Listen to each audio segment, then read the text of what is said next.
جب جب ظلم ہوگا تب تب جہاد ہوگا. میں اس کو دوبارہ کہتا ہوں، جب جب ظلم ہوگا تب تب جہاد ہوگا. اپنے بیانوں سے چرچا میں رہنے والے جمعیت علماء ہند کے ادھیکش مولانا محمود مدنی نے ایک بار پھر ماحول گرمانے والا بیان دے دیا ہے.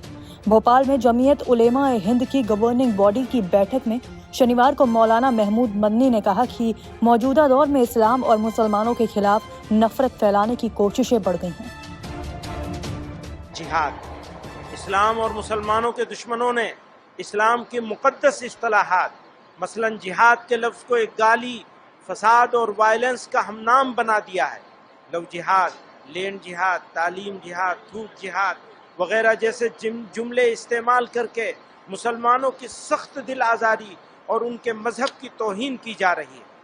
افسوس کا مقام ہے کہ حکومت اور میڈیا میں بیٹھے ذمہ دار افراد بھی اس طرح کے الفاظ استعمال کرنے میں کوئی شرم محسوس نہیں کرتے اور نہ ایک کمیونٹی کی دل آزاری کی پرواہ کرتے ہیں.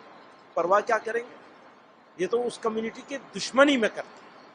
یہ تو پرانے دور سے چلا آ رہا ہے کہ کہیں بھی دہشت گردانہ عمل پیش آ جائے تو اس کو جہاد کا نام دے کر اسلام اور مسلمانوں پہ طعنے، تہمتیں اور ناحق الزام عائد کیے جاتے ہیں. یہ واضح ہونا چاہیے کہ اسلام میں جہاد ایک مقدس دینی فریضہ ہے. جہاد قرآن میں کئی معنوں کے لیے استعمال ہوا ہے، لیکن جس معنی کے لیے بھی استعمال ہوا ہے فرد سے لے کر سماج و انسانیت کی بھلائی، ان کی سربلندی اور ان کی عزت و وقار کے قیام کے لیے ہوا ہے. جہاں جنگ و قتال کے معنی میں استعمال ہوا ہے وہ بھی ظلم و فساد کے خاتمے اور انسانیت کی بقا کے لیے.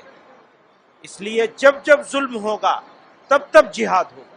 میں اس کو دوبارہ کہتا ہوں، جب جب ظلم ہوگا تب تب جہاد. حکمراں کا اولین فرض اپنی رعایا کو انصاف فراہم کرانا ہے. ملک میں امن و امان کا قیام اور جرائم سے پاک معاشرے کی تشکیل انصاف کے بغیر ہو نہیں سکتی، ہو ہی نہیں سکتی. لیکن افسوس کے ساتھ یہ کہنا پڑتا ہے کہ گزشتہ کچھ عرصے سے بالخصوص بابری مسجد، طلاق ثلاثہ جیسے بہت سے مسئلوں پر فیصلے کے بعد یہ تاثر عام ہو رہا ہے کہ عدالتیں حکومتوں کے دباؤ میں کام کریں. مدنی کے اس بیان پر بھاجپا نیتا مختار عباس نقوی نے کیا کہا، سنیے. دیکھیے، یہ جو وائٹ کالر ٹیرر ٹائکون ہیں، ان کے سازشی سنکرمن سے ساودھان رہنا ہوگا. یہ لگاتار یہ وہ لوگ ہیں کہ جنگ میں قتل سپاہی ہوں گے، سرخرو ذل الہی ہوں گے. یہ ایسے جلادی ظلم اور جرم کے ذل الہی ہیں جو مانوتا کو بھی شرمسار کر رہے ہیں اور ساتھ ہی ساتھ جو ہے وہ ملک کو بھی شرمسار کر رہے ہیں. ایسے لوگ جو ہے وہ نہ مانوتا کے ہتیشی ہیں، نہ ملک کے ہتیشی ہیں، نہ ہی کسی مذہب کے ہتیشی ہیں. اور آپ جو ہے وندے ماترم یا جو ہے وہ مادر وطن کے پرتی جو آپ کی اسہیشنتا ہے، آپ کی جو گھرنا ہے، آپ کی جو دیش کے پرتی، دیش کے آن بان شان کے پرتی آپ کی جو وکرت مانسکتا ہے، جو وکرت آپ کے دماغ میں سنکرمن ہے، اس کو پردرشت کرتا ہے. آج جو ہے وہ آپ کب تک جو ہے وہ دیش کے مسلمانوں کو بہکاتے رہیں گے، بھڑکاتے رہیں گے، دھمکاتے رہیں گے، بھرماتے رہیں گے. آپ کا یہ جو بھے بھرم کا بھوکال ہے یہ پوری طرح سے ایک کے بعد ایک ایکسپوز ہو رہا ہے.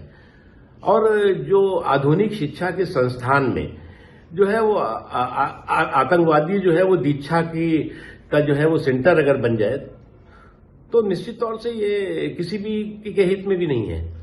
آپ جو ہے وہ بات کریں گے کہ شکشا کی، آپ بات کریں گے کہ سنسکار کی، آپ بات کریں گے کہ سنویدھانک ادھیکاروں کی، لیکن آپ جو ہے وہ آپ کا جو سامپردائک سازشی سوچ ہے وہ شدھ روپ سے سماج میں بکھراؤ اور ٹکراؤ پیدا کرنے کی ہے، سماج کے لوگوں میں جو ہے وہ بھے بھرم پیدا کرنے کی ہے اور ساتھ ہی ساتھ جو ہے وہ ہنسک سوچ کے ساتھ ہے. تو اس طرح کی جو اپرادھک اراجکتا اور ہنسک اراجکتا کی سوچ ہے وہ کبھی بھی سفل نہیں ہوگی.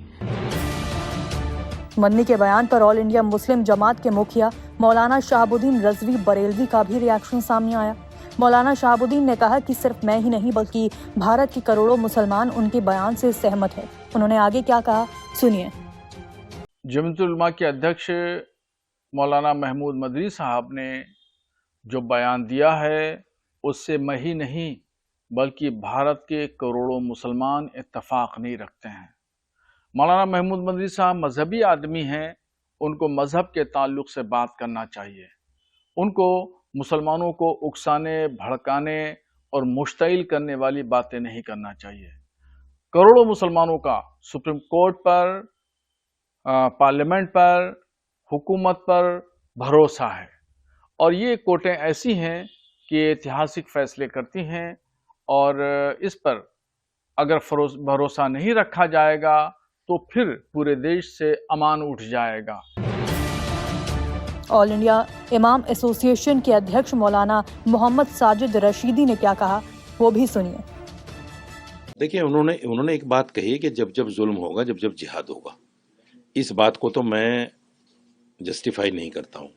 اس بات کو تو میں اس لیے کہتا ہوں کہ دیکھیے یہ بات صحیح ہے بالکل کہ قرآن یہ کہتا ہے کہ جہاد ظلم کے خلاف ہونے کو، کھڑا ہونے کو کہتے ہیں، کہ جہاں ظلم ہو آپ اس کے خلاف کھڑے ہو جاؤ، تو اسی کا نام جہاد ہے۔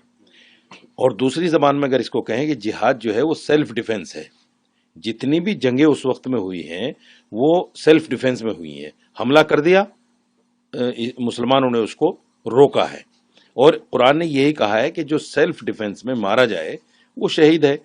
تو یہ جو جہاد کا شبد ہے بڑا پاک اور پوتر شبد ہے ہمارے لیے، لیکن جس طرح لوگوں نے اس کو لو جہاد، لینڈ جہاد، تھوک جہاد، موت جہاد اور ہر جہاد سے جوڑ دیا، تو یقینی طور پر یہ ہمارے آستھا کو چوٹ پہنچانے والی باتیں ہیں۔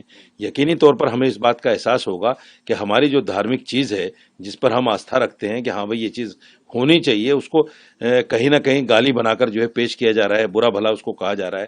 تو میرا ماننا یہ ہے کہ یہ چیز ایسی نہیں ہے کہ جس کو مدنی صاحب نے کوئی غلط وے میں کہا ہو، یہ بالکل صحیح ہے کہ ہر چیز میں جہاد ہو رہا ہے۔ نمسکار، میں ہوں مانک گپتا۔ اگر آپ کو ہمارا یہ ویڈیو پسند آیا ہو تو اسے لائک اور شیئر ضرور کریں، اور ہاں، ہمیں سبسکرائب اور فالو کرنا نہ بھولیں تاکہ آپ دیش اور دنیا کی کوئی خبر مس نہ کریں۔ تو جڑے رہیے ہمارے ساتھ اور دیکھتے رہیے نیوز 24۔